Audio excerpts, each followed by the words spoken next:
উম, একটা বিশাল ঝুলন্ত সেতু বানানোর জন্য কিন্তু সুনির্দিষ্ট গাণিতিক ফর্মুলা থাকে।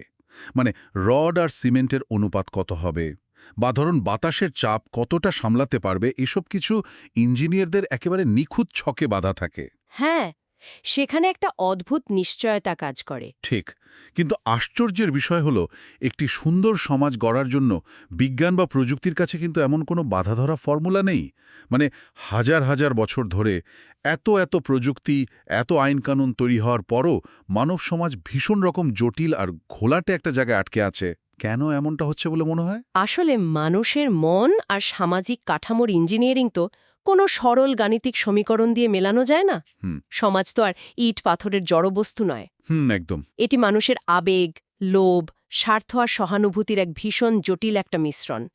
মানুষ সহজাতভাবেই কিন্তু ওই গাণিতিক নিশ্চয়তা পছন্দ করে, কারণ সেটা আমাদের এক ধরনের স্বস্তি দেয়। হ্যাঁ, সবকিছু চোখের সামনে মাপা যায়। ঠিক, কিন্তু যখনই আমরা সামাজিক উন্নয়নের দিকে তাকাই, তখন ওই নিখুঁত নকশা বা ব্লুপ্রিন্ট আর কাজ করে না।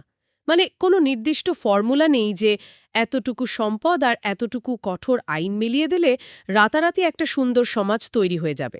আর ঠিক এই জায়গাতেই আজকের এই গভীর বিশ্লেষণ বা ডিপ ডাইভটি আলো ফেলতে যাচ্ছে।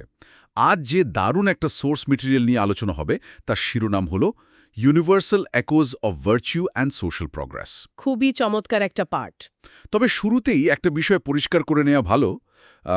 আজকের এই আলোচনাটি কিন্তু কোনো ধর্মীয় উপদেশ বা নৈতিকতার ক্লাস নয়। একদমই না। বরং মানব সভ্যতার সবচেয়ে বড় চিন্তানায়করা, সেটা যে কোনো ধর্ম বা দর্শনেরই হোক না কেন, তারা কিভাবে সমাজ পরিবর্তনের জন্য প্রায় একই রকম একটা ফর্মুলা দিয়েছেন, আজ আমরা তার একটা বুদ্ধিবৃত্তিক অনুসন্ধান করব।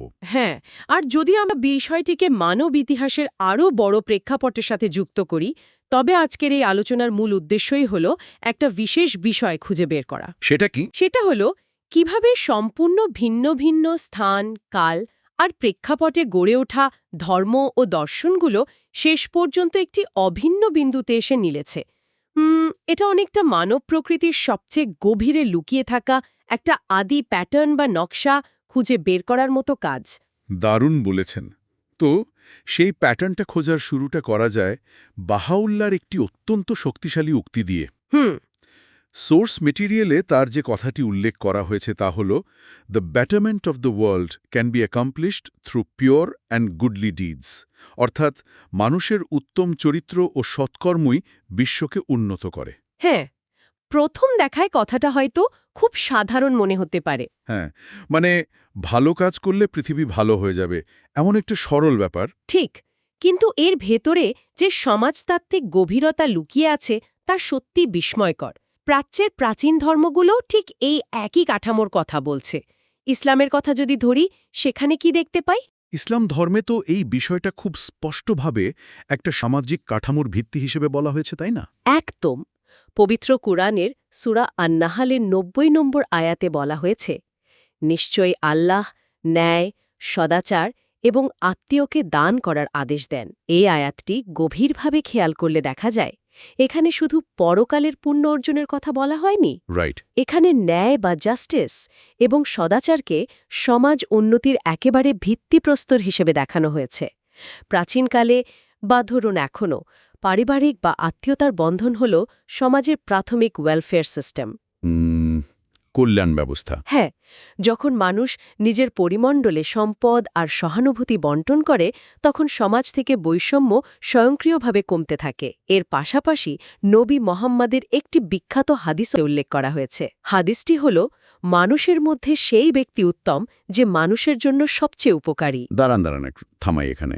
সবচেয়ে উপকারী শব্দটা তো বেশ ইন্টারেস্টিং। তার মানে একজন মানুষের ব্যক্তিগত ধার্মিকতা বা ভালো হওয়ার পরিমাপটা হচ্ছে সমাজের অন্য মানুষের উপর তার ইতিবাচক প্রভাবের মাধ্যমে।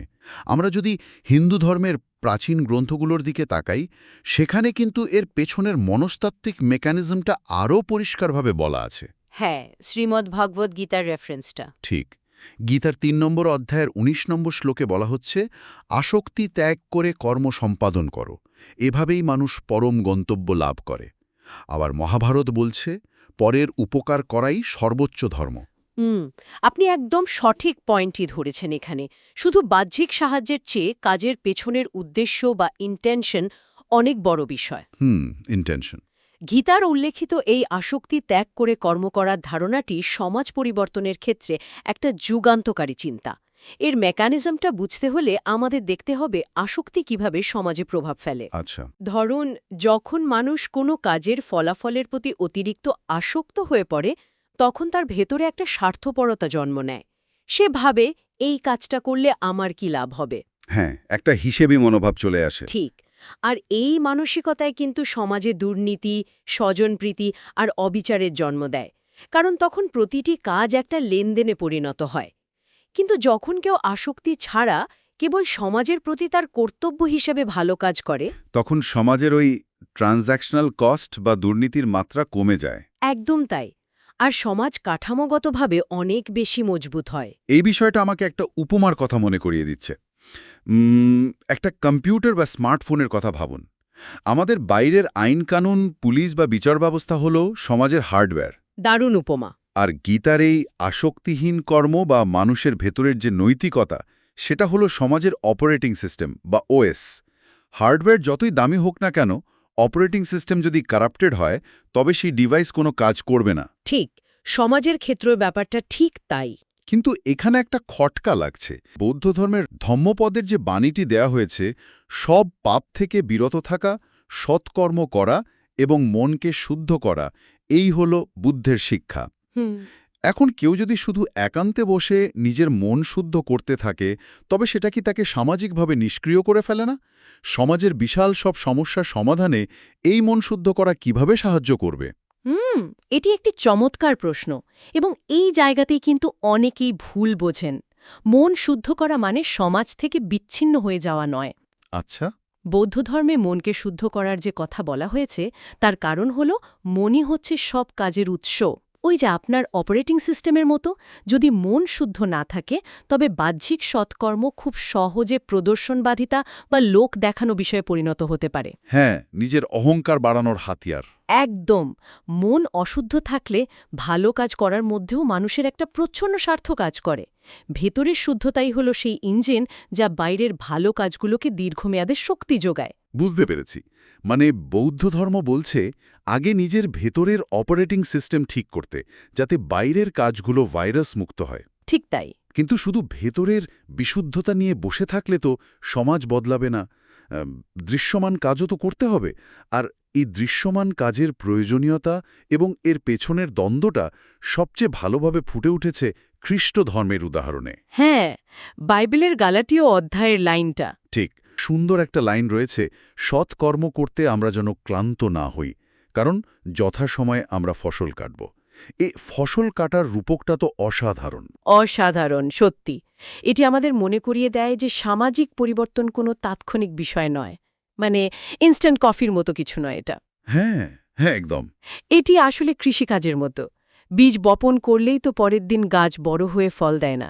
এর জন্য মাটি তৈরি করতে হয়, জল দিতে হয়, এবং সবচেয়ে বড় কথা, ধৈর্য ধরতে হয়। সমাজ বদলানোর কাজটিও এমনই। ঠিক, ক্লান্ত না হয়ে ক্রমাগত ভালো কাজ করে যাওয়া দরকার, কারণ কাঠামোগত পরিবর্তনের ফল আসতে সময় লাগে। কিন্তু বাইবেলের ঠিক পরের যে রেফারেন্সটা ম্যাথিউ 5.16-এ উল্লেখ আছে, সেটা আমাকে একটু কনফিউজড করে দিচ্ছে। কেন?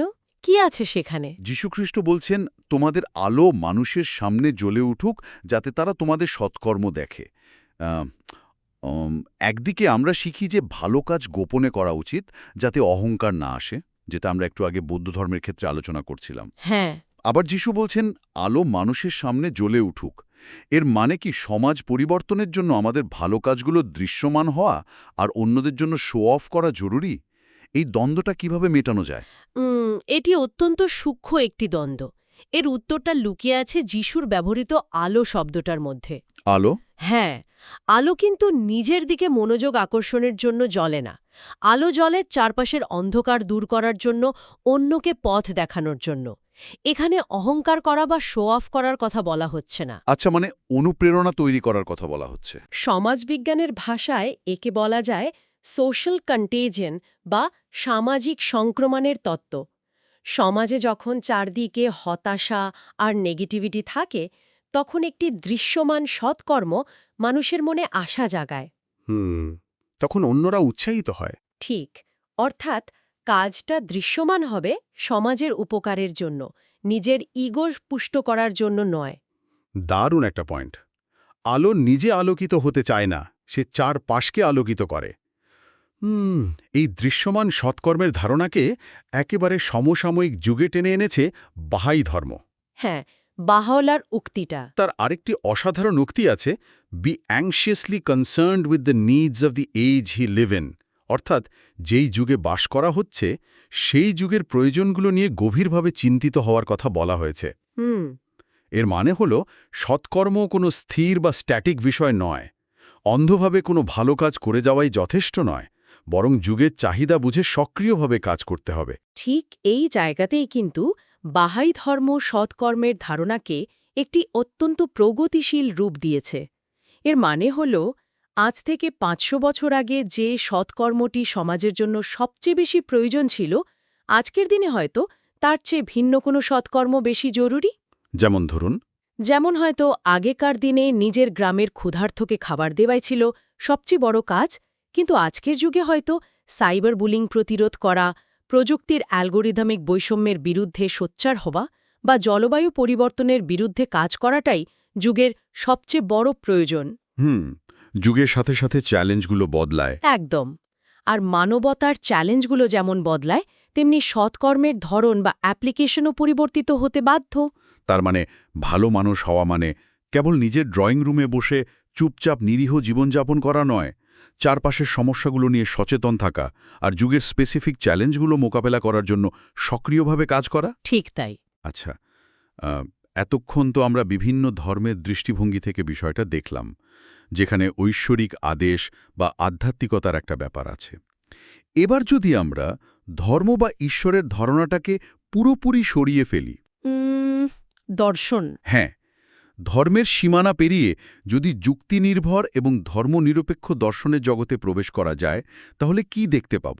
ঐশ্বরিক শাস্তির ভয় বা পুরস্কারের আশা বাদ দিলেও কি মানব বুদ্ধি এবং নৈতিক দর্শন একই সিদ্ধান্তে পৌঁছায়? এটি কিন্তু আজকের আলোচনার সবচেয়ে আকর্ষণীয় দিকগুলোর একটি। আমরা দেখতে পাচ্ছি যে ঐশ্বরিক বিশ্বাস ছাড়াও প্রাচীন আর আধুনিক দার্শনিকরা নিখাদ যুক্তির ওপর ভর করে ঠিক একই সিদ্ধান্তে এসে পৌঁছেছেন। কনফিউশিয়াসের উদাহরণটা যদি নিই। হ্যাঁ, প্রাচীন চীনের মহান দার্শনিক কনফুসিয়াস। তিনি বলেছেন, the superior man thinks of virtue, the small man thinks of comfort. অর্থাৎ উন্নত মানুষ গুণের কথা ভাবে আর ক্ষুদ্র মানুষ ভাবে আরামের কথা। এই কথাটা শুনলে বর্তমানের কনজিউমারিজম বা ভোগবাদী সমাজের কথা মনে পড়ে যায়। কিভাবে? আধুনিক অর্থনীতি তো আমাদের শেখায় যে কিভাবে সবচেয়ে কম পরিশ্রমে সবচেয়ে বেশি আরাম আর সুবিধা ভোগ করা যায়, কিন্তু কনফুসিয়াস তো উল্টো কথা বলছেন। যারা শুধু আরাম খোঁজে তাদেরকে তিনি ক্ষুদ্র চিন্তার মানুষ বলছেন, কারণ শুধু আরাম খোঁজার মানসিকতা সমাজকে পঙ্গু করে দেয়। ঠিক তাই। আর এই গুণ বা চরিত্র গঠনের বিষয়টিকে ইমানুয়েল কান্ট তার দর্শনে একেবারে একটি সার্বজনীন আইনের রূপ দিয়েছেন। ওই যে কান্টের ক্যাটেগরিক্যাল ইম্পারেটিভ বা শর্তহীন আদেশ। হ্যাঁ, উক্তিটি act in such a way that your actions could become a universal law. অর্থাৎ এমনভাবে কাজ করো যেন তোমার কাজ একটি সার্বজনীন বা ইউনিভার্সাল আইনে পরিণত হতে পারে। এটি সম্পূর্ণ লজিক্যাল একটি কাঠামো। এখানে কিন্তু কোনো ঐশ্বরিক ভয়ভীতি নেই। কান্টের এই দর্শনটাকে বাস্তব জীবনের একটা ফিল্টার হিসেবে চিন্তা করা যায়। ধরুন গভীর রাতে ট্রাফিক সিগন্যালে লালবাতি জ্বলছে, কিন্তু রাস্তায় কোনো গাড়ি নেই। কেউ ভাবতে পারে, আমি যদি এখন সিগন্যাল ভেঙে চলে যাই তাতে কার কি ক্ষতি হবে? কিন্তু কান্টের ফিলসফি অনুযায়ী তাকে ভাবতে হবে, আমার এই কাজটা অর্থাৎ আইন ভাঙার এই সুযোগটা যদি পুরো পৃথিবীর সবার জন্য একটা নিয়ম বা সার্বজনীন আইন হয়ে যায় তাহলে কি হবে? খুব সুন্দর উপমা। যদি সবাই নিজের সুবিধামতো নিয়ম ভাঙে তবে তো পুরো ট্রাফিক সিস্টেমটাই ধসে পড়বে। একেবারে নিখুঁত একটা উদাহরণ। কান্ট মূলত নৈতিকতাকে গাণিতিক যুক্তিতে পরিণত করেছেন। কোনো ধর্ম হয়তো বলছে মিথ্যা বলা পাপ, আর কান্টের যুক্তিনির্ভর দর্শন বলছে তুমি যদি মিথ্যা বলো এবং সেটা যদি সার্বজনীন আইন হয়ে যায় তবে সমাজের সত্য বা বিশ্বাস বলে কিছু থাকবে না। আর বিশ্বাস না থাকলে মানব সমাজ টিকতেই পারবে না। একদম। লক্ষ্য করলে দেখা যায় ধর্ম আর ধর্মনিরপেক্ষ দর্শন উভয়ের যাত্রাপথ ভিন্ন হলেও তাদের গন্তব্য কিন্তু সম্পূর্ণ এক, আর তা হল সমাজের বৃহত্তর কল্যাণ এবং স্থায়িত্ব। হ্যাঁ, এবং এই বৃহত্তর কল্যাণের সাথে নিজের ব্যক্তিগত সত্তার যে একটা গভীর মনস্তাত্ত্বিক সম্পর্ক আছে তা খুব সুনিপুণভাবে তুলে ধরেছেন প্রাচীন গ্রিক দার্শনিক সক্রেটিস। সক্রেটিসের উক্তিটা তার যে উক্তিটি রয়েছে তা হল, the way to gain a good reputation is to endeavour to be what you desire to appear. এর মানে হলো, সুনাম অর্জনের উপায় হলো তুমি নিজেকে যেমন দেখাতে চাও ঠিক তেমন হওয়ার চেষ্টা করা। এই বাক্যটির মনস্তাত্ত্বিক গভীরতা অনেক বেশি। সক্রেটিস মূলত এখানে মানুষের বাইরের মুখোশ আর ভেতরের সত্যের মধ্যে থাকা ব্যবধান ঘুচিয়ে ফেলার কথা বলছেন। হ্যাঁ, মানুষ স্বভাবতই সমাজে একটা ইতিবাচক ভাবমূর্তি তৈরি করতে চায়। ঠিক, কিন্তু সক্রেটিস বলছেন সেই ভাবমূর্তিটা যেন মেকি বা ভুয়া না হয়, কারণ ভেতরে একরকম আর বাইরে আরেক রকম থাকার যে কগনিটিভ ডিসোনেন্স বা মনস্তাত্ত্বিক টানাপোড়েন, তা একজন মানুষকে ভেতর থেকে ধ্বংস করে দেয় আর সমাজকে কপটতাই ভরিয়ে তোলে। একদম। তুমি যদি বাইরে দয়ালু বা সৎ হিসেবে পরিচিত হতে চাও, তবে ভেতরে ভেতরে সত্যি সত্যি দয়ালু ও সৎ হওয়ার সাধনা করাটাই সবচেয়ে যৌক্তিক কাজ। এই কথাটা তো বর্তমান সময়ের জন্য একটা মারাত্মক অ্যান্টিডোট। বর্তমান যুগে বিশেষ করে সোশ্যাল মিডিয়ার এই রমরমা অবস্থায় আমাদের চারিদিকে একটা অদ্ভুত সংস্কৃতি তৈরি হয়েছে। ওই যে fake it till you make it culture. হ্যাঁ, সফল হওয়ার আগ পর্যন্ত সফলতার ভান করো। সবাই অনলাইনে নিজেদের একটা নিখুঁত ইমেজ দাঁড় করাতে ব্যস্ত, যেখানে ভেতরটা হয়তো একদম ফাঁপা। সক্রেটিস 1000 বছর আগেই এই ফাঁকির জায়গাটা ধরেছিলেন। আসলেই শুধু ভালো সাজার অভিনয় করে সমাজে সাময়িক হাততালি হয়তো পাওয়া যায়, কিন্তু দীর্ঘস্থায়ী সমাজ পরিবর্তনের জন্য ভেতর থেকে সত্যিকারে ভালো মানুষ হওয়ার চেষ্টাই হলো আসল চাবিকাঠি। আর এই চাবিকাঠিটাই আজকের একেবারে শেষ অংশে একটা সুতোয় গাঁথা হয়েছে। সেখানে পরিষ্কারভাবে বলা হয়েছে যে সব ধর্ম ও দর্শনের মূল বার্তা প্রায় অভিন্ন। বিশ্বের উন্নতি কখনোই কেবল বাহ্যিক শক্তি দিয়ে অর্জন করা সম্ভব নয়। এটি কেবল মানুষের অন্তরের পবিত্রতা, যুক্তিবাদী নৈতিকতা আর যুগের চাহিদা অনুযায়ী করা সৎকর্মের মাধ্যমেই সম্ভব। তাহলে এই দীর্ঘ আর বৈচিত্র্যময় সোর্সগুলোর সমস্ত তথ্য থেকে আমরা আসলে কোন সিদ্ধান্তে পৌঁছাতে পারি? প্রাচ্য থেকে পাশ্চাত্য, ধর্মগ্রন্থ থেকে শুরু করে ধর্মনিরপেক্ষ দার্শনিকদের চিন্তা, সবাই মিলে আমাদের আসলে কি বোঝাতে চাইছে? যদি পুরো আলোচনার নির্যাসটুকু এক জায়গায় করা হয়, তবে এটা অত্যন্ত পরিষ্কার যে মানব সমাজ পরিবর্তনের মূল ইঞ্জিনটা বাইরের কোনো ফ্যাক্টর নয়, বরং মানুষের ভেতরের নৈতিক চরিত্র। হ্যাঁ, আধুনিক মানুষ হয়তো ভাবতে ভালোবাসে যে নতুন কোনো প্রযুক্তি, কড়া কোনো আইন বা ধরুন নতুন কোনো রাজনৈতিক ব্যবস্থা রাতারাতি সমাজকে বদলে দেবে। কিন্তু এগুলো আসলে কেবল কাঠামোগত খোলস। ঠিক ওই হার্ডওয়্যারের মতো। একদম। এই খোলসগুলো তখনই কাজ করে যখন এর ভেতরে প্রাণ থাকে, আর সেই প্রাণ প্রতিষ্ঠা করতে পারে কেবল মানুষের সৎকর্ম এবং ভেতরের পবিত্রতা। আইন হয়তো মানুষকে সাময়িকভাবে অপরাধ থেকে বিরত রাখতে পারে শাস্তির ভয়ে, কিন্তু কেবল ভেতরের শুদ্ধতা বা কান্টের সেই যুক্তিবাদী নৈতিকতাই মানুষকে স্বতঃস্ফূর্তভাবে অন্যের উপকার করতে শেখায়। তার মানে আলোচনার একেবারে শুরুতে আমরা যে প্রশ্নটা তুলেছিলাম তার উত্তরটা এখানেই লুকিয়ে আছে। একটা ঝুলন্ত সেতু বানানোর ব্লুপ্রিন্ট খুব সহজ, কারণ সেখানে লোহা আর সিমেন্টের হিসাব পরিষ্কার। কিন্তু সমাজ গড়ার ব্লুপ্রিন্ট এত জটিল, কারণ এটা লোহা সিমেন্টের নয়, বরং মানুষের ইন্টেনশন, তার আসক্তিহীন কর্ম, যুগের চাহিদা বোঝার ক্ষমতা আর ভেতরের নৈতিকতার অদৃশ্য উপাদানে তৈরি। ঠিক। আর আমরা সেই অপারেটিং সিস্টেমটাকে বাদ দিয়ে শুধু হার্ডওয়্যার ঠিক করার পেছনে ছুটছি। ঠিক। এই কারণেই সমাজ পরিবর্তনের কাজটা এত কঠিন আর সময় সাপেক্ষ। যেহেতু এই উপাদানগুলো অদৃশ্য এবং মানুষের অন্তরের গভীরে বাস করে, তাই রাতারাতি কোনো বিপ্লব দিয়ে এটা অর্জন করা যায় না। কিন্তু একই সাথে এই কাজটাই হলো পৃথিবীর সবচেয়ে স্থায়ী পরিবর্তন। একদম ঠিক বলেছেন। একটি আইন কাল বাতিল হয়ে যেতে পারে, একটি অর্থনৈতিক ব্যবস্থা ধসে পড়তে পারে, কিন্তু একটি জাতির চরিত্রে যখন সৎ কর্মের বীজ গভীরভাবে রোপিত হয়, তখন সেই সমাজ শত ঝড় ঝাপটা এলেও টিকে থাকতে পারে এবং উন্নতি করতে পারে। সত্যি, আজ আমরা এমন একটা বিষয়ের গভীরে প্রবেশ করলাম যা আমাদের প্রতিদিনের জীবন থেকে শুরু করে পুরো মানব সভ্যতার গন্তব্য নিয়ে একেবারে নতুন দৃষ্টিভঙ্গিতে ভাবতে বাধ্য করে। হ্যাঁ, আজকের এই চমৎকার মেটেরিয়ালগুলো আমাদের মনে করিয়ে দিল যে আমরা ধর্মে বিশ্বাস করি বা যুক্তিতে, আমাদের যাত্রাপথ আলাদা হলেও মানুষের চূড়ান্ত মঙ্গলের জন্য আমাদের গন্তব্য আসলে একটাই। অভিন্ন একটা গন্তব্য। এই নতুন করে ভাবাবে। অবশ্যই। যদি হাজার হাজার বছর ধরে পৃথিবীর সব বড় ধর্ম আর দর্শনের বাঘা বাঘা চিন্তাবিদরা একমত হন যে সমাজ পরিবর্তনের একমাত্র কার্যকর উপায় হল মানুষের ভেতরের চরিত্র গঠন এবং সৎকর্ম, তাহলে আধুনিক মানব সভ্যতা কেন আজও পৃথিবীর সব সমস্যা সমাধানের জন্য কেবল বাইরের সিস্টেম বা বাহ্যিক ক্ষমতার উপর এত বেশি নির্ভর করছে? খুবই শক্তিশালী একটা প্রশ্ন। আমরা কি তবে সমাধানের খোঁজে আলোটা সম্পূর্ণ ভুল জায়গায় ফেলছি?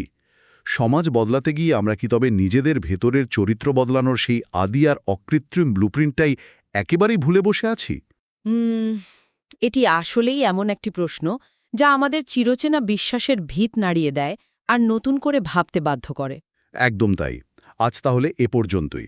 আশা করি এই প্রশ্নটা শ্রোতাদের চিন্তা জগতে একটি নতুন জানালা খুলে দেবে। এতক্ষণ আমাদের সাথে থাকার জন্য অসংখ্য ধন্যবাদ।